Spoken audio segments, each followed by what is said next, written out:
This plate is what dreams are made of. It's the Great Taylor C. Baker Show. Hello, and welcome to the Great Taylor C. Baker Show, or in this case, the Great Taylor C. Baker Lover of Cheese Show. It's National Cheese Lovers Day, y'all. And if I am not a national cheese lover, I don't know what I am. I am wearing the headpiece I made and wore at my wedding because at our wedding, John and I had a queso fountain. Look upon its glory. And I was happy to be married. I mean, look how jazzed I was to get married. But look how happy I am about this queso fountain. In honor of National Cheese Lovers Day, we are making baked Brie pastry bites. More specifically, honey+sage+pecan baked Brie pastry bites. So let's learn how to make it. And now we have all of our ingredients. So the first thing you're going to need is frozen Puff Pastry Sheets. And of course, you can do these from scratch. You can make your pastry, but I do like to be efficient, use something that I already have in the freezer, and make something a little quicker and easier. The first thing that you need to do, and I learned this the hard way when I was making my palmiers, check out that episode here to learn how to make super quick and easy elephant ear cookies. So delicious. My first time making those, I forgot to defrost my puff pastry, and I consequently broke it in half and it was unusable. So I've had this in the fridge overnight so it could defrost. Once your pastry is nice and defrosted, you want to flour your work surface, and once you unfold it, it's about a 9x9 square. We're gonna roll it out a little bit more so we can get a little more bang for our buck. So now that we have our pastry rolled out, I'm gonna go ahead and ready my tin. It's probably the nicest looking tin I currently own. I'm gonna work really hard to keep this from getting all rusty and gross like all of my other tins. First step, as always, oil her up. I'm using olive oil, butter would also be great. Now it's all ready to be cut. We're gonna do 3 long rolls, so we'll have 4 pieces. We're gonna do 5 cuts widthwise, so we'll end up with 6 rows. Gives us 24 pastry bites total. So 4 by 6.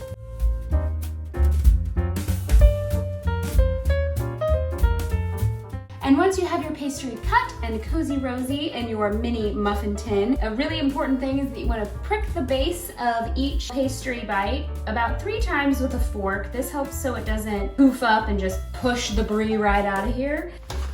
The brie. The reason we're all here today on National Cheese Lovers Day. Lo and behold, I think my husband may have snuck into my brie cheese, but I think we still have plenty for this recipe. I got a 16-ounce wheel because I didn't think it would be a bad thing to have extra brie lying around the house. And you want to do just like a little cube of brie in each one. And I'm going to do half and half, and by that I mean half without the rind and half with the rind, because you can totally eat the rind. It gives it texture, gives it flavor. I personally like it, especially in baked things, but my husband does not like the rind. So my cube is about yay big. Place that in the bottom. I just happen to have a little extra, just for taste testing, you know. Now that we have our brie all snugly in our pastry, this is the part where you can really choose your own adventure. Choose whatever jams, apricot preserves, honey, syrup maybe. Maybe you can make a breakfast one. Maybe you could even somehow, instead of using pastry, use waffles. I'm gonna try that. I'm gonna put a pin in that and then circle back and look out for some sort of waffle version of this. But for today, I'm personally gonna drizzle mine with honey, top it with a bit of sage because it is one of my favorite herbs. You can use rosemary, you can use thyme, and top it with some pecans, give it a little crunch. You could use walnuts, maybe roasted toasted pine nuts. There's so many ways that you can make this recipe your own. And the great thing about it, you can actually do half one way, half the other way. Half waffle breakfast brie bites, half honey sage bites. So I'm gonna drizzle this with honey, place my sage leaf on top, and then top it with pecans.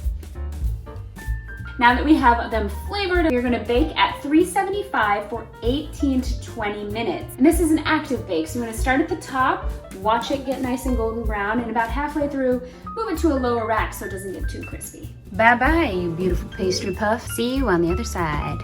We're about 9 minutes in, so we're gonna go ahead and switch this down to the bottom rack and bake it for another 9 minutes. See you soon, babies. Hello, darling. You're looking awfully cheesy today. Listen to that sizzle and radio barking. Radio, are you protecting the house? Are you protecting the house, Nugget? Thank you for the alert. Good boy. Just looking at it, I can tell I could probably go more cheese. You could just double the amount of cheese that I put in these. But let's find one we want to try. A nice little crispy bit of cheese on the end. Our beautiful dried sage in the middle. Nice and golden brown, still warm. Let's give it a try.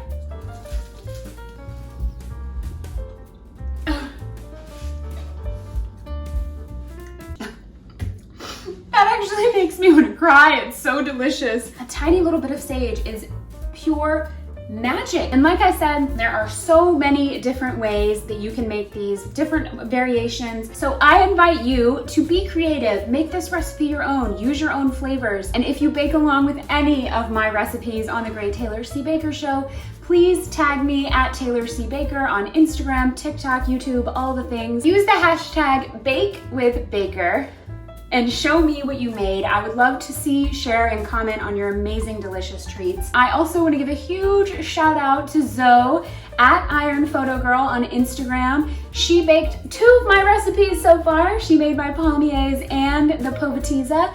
Look at this beautiful bread. Zoe, you are nailing it. I am so proud of you. Thank you so much for sharing your baking with me.